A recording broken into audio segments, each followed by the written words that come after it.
Hawak na natin guys yung Aulon Curve version 3. Ito yon. Unahin natin yung kanyang waterproof capacity, no?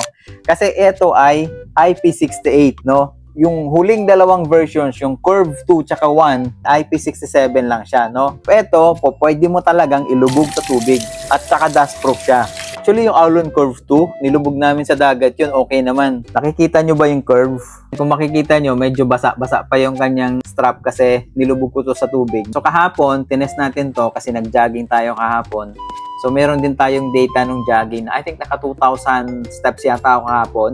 Tapos, mas malaki yung screen ng Aulon Curve 3 kaysa sa Curve 2. Yung Curve 2, 1.83 IPS lang. Ito, 1.93 IPS. Tapos, mas manipis to guys, kaysa doon sa Aulon Curve 2. Ang gaan lang nito, sobrang gaan lang. 23 grams lang to guys. Tapos, yung Curve 2, kung nasa 250 mAh yung kanyang battery, ito, nasa 280 mAh. So, labang siya ng 30 mAh. Kung nagustuhan nyo yung Aulon Curve 2, mas magugustuhan nyo tong Aulon Curve 3. Ilalagay ko yung link dyan sa baba kung gusto nyo mag-order.